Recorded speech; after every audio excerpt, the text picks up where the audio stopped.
балалар, бүгінгі сабағымыздың тақырыбы жай бөлшектерді қосу және азайту.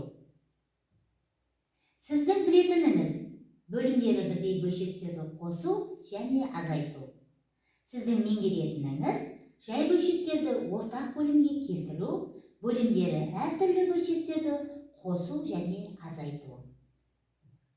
Енді балалар, сабағымызды бастамас бұрын, біз алдыңғы өтілген сабақтарда ең үлкен ортақ бөлгіш, ең кіші ортақ еселік деген ұғымдармен танысқан болатынбыз. Енді бұл жерде біз ең кіші ортақ еселікті есімізге түсіріп кетейік. 12 мен 18 санының ең кіші ортақ еселігін табайық.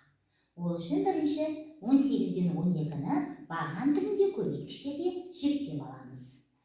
Ең үлкен санымыз 18 болғандықтан 18-дің толық барлық көбейткіштерін жазамыз. Және оны жоқ көбейткішпен келесі сандағы жіктерге көбейткішпен толықтырамыз. Енді қарап жүріңдер, 2, 2 бар я жұбы? 3, 3 бар көбейткіште жіктелгенде. Ал 12-ның жіктелуінде 2 санының 18-дің жіктелуінде жұбы жоқ. Сондықтан біз 2 санды көбейткіш ретінде жазамыз. Көбейткіштерді көбейткенде 36 саны шығады. Сонда 12 мен 18 санының ең кіші ортақ еселігі 36 болады. Ал енді оқушылар, бөлімдері әртүрлі бөлшектерді қосу және азайту үшін не істейміз? Бірінші, бөлшектерді ең кіші ортақ бөлімге келтіреміз. Екінші, бөлімдері бірдей бөлшектерді қосып және азайтамыз. Ал енді осы ережені мұқият есімізге сақтай отырып, мына мысалдарға көз жүгіртейік. 12-ден 5 қосу, 15-ден 7, яғни қосу амалын орындаймыз. Бөлшектің бөліміне қарай қойыңдар. Бүгінгі тақырыпта бөлімдері әртүрлі бөлшек. Бөлім әртүрлі болғандықтан бірінші бөлшектерді ең кіші ортақ бөлімге келтіріп аламыз. Ең кіші ортақ бөліміміз 12-ден 15-ге 60 болады. Енді 60-ты жеке-жеке бөліп шығар. 60-ты 12-ге бөлсем, 5-ге тең тоқтауыш көбейткіш ретінде бірінші бөлшектің жоғарғы тұсына жазып қоямыз. 60-ты 15-ге бөлсем 4-ге тең. Оны екінші бөлшектің жоғарғы жағын жазып қоямыз. Бұл толықтауыш көбейткіш деп аталады балалар. Енді жаңағы жазған толықтауыш көбейткішімізді әр бөлшектің алымына жеке-жеке көбейтейік. 5 пен 5-ті көбейтсем 25, 4 пен 7-ні көбейтсем 28. Ал енді қосу амалын орындайық. 25-ке 28-ті қоссам 53 болады. Бөлшектің бөлімі 60-қа тең. Сонда нәтижесінде 60-тан 53 деген жай бөлшегіміз шығады. Енді келесі азайту амалының мысалына қарап жүре қойыңдар. 12-ден 7 азайтылған 9-дан 2. 12 мен 9-ға ең кіші ортақ бөлім 36 болады. 36-ны енді 12-ге бөлейік. 3-ге тең толықтауыш көбейткішіміз. 36-ны 9-ға бөлейік. Толықтауыш көбейткішіміз 4-ге тең болады. Енді жаңағы тапқан толықтауыш көбейткішімізді бөлшектің алымдарына жеке-жеке көбейтіп шығайық. 3 пен 7-ні көбейтсем 21, 4 пен 2-ні көбейтсем 8. Енді азайту амалын орындаймыз. 21-ден 8 азайтсам 13 болады. Бөлшектің бөлімі 36. Нәтижесінде 36-тан 13 деген жай бөлшегіміз шығады. Енді балалар, біз ең кіші ортақ еселік бөлімді тапқан кезде баған түрінде жіктеп уақытты алмас үшін тағы бір тиімді тәсілді сендерге үйретіп кетейін. Ал бөлшектің бөліміне қайтадан қарап жүрейік. 15 пен 12 ғой. Ең үлкен санымыз 15. 15 санын яғни еселеп отырайық. 15 12-ге бөлінбейді. Бізге ол ең кіші ортақ бөлім бола алмайды. 15-ті 2-ге көбейтем 30. 30 12-ге бөлінбейді. Ол да бола алмайды. 3-ге көбейтем 45. 45 12-ге бөлінбейді. Ол да ортақ бөлім бола алмайды. Ал 4-ге көбейтсем 60 болады. 60 12-ге бөлінеді. Міне осындай оңай тиімді тәсілмен тауып алсақ болады.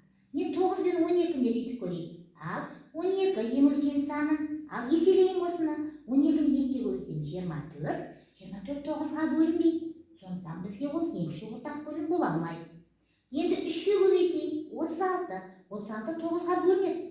Міне оңай тәсілмен мен ортақ бөлімді тауып кеттім. Ал балалар, жаңағы мен айтқан тиімді тәсілді, ережені қолданып, мына тапсырмаларды орындайық.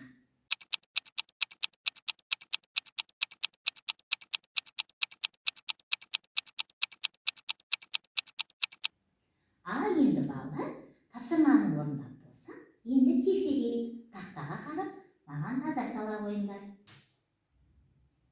10-нан 9 қосылған 15-тен 4 жай бөлшектерін қосайық.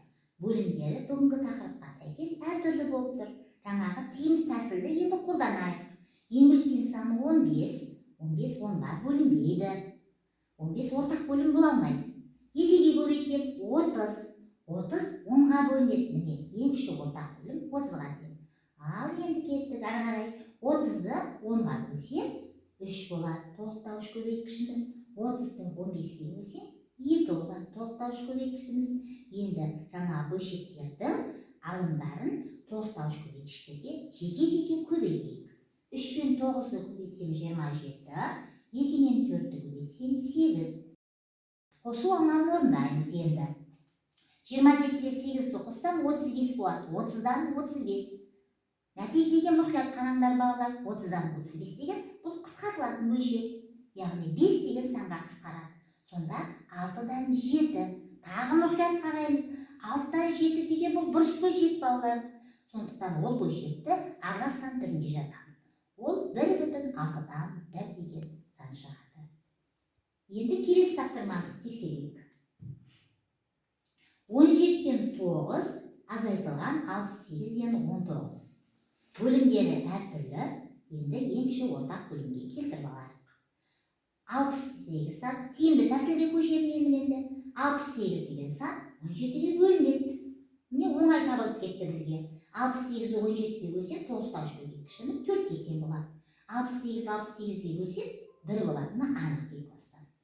Енді 4 пен бөлшектің алымдарын жеке-жеке тоқтауыш көбейткіштерге көбейтейік.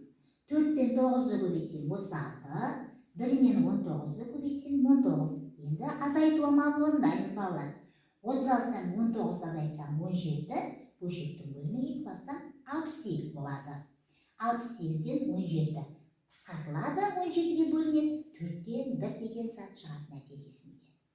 Енді балалар, сабақты қорытындылай келе, есімізге түсірейік, бөлімдері әртүрлі бөлшектерді қосып азайту үшін біріншіден ең кіші ортақ бөлімге келтіріп аламыз. Екіншіден бөлімдері бірдей бөлшектерді қосып азайтамыз. Осы ережені мұқият есте сақтай отырып, оқулықтағы тапсырмаларды орындай қойыңдар. Назар қойып тыңдағандарыңызға рахмет.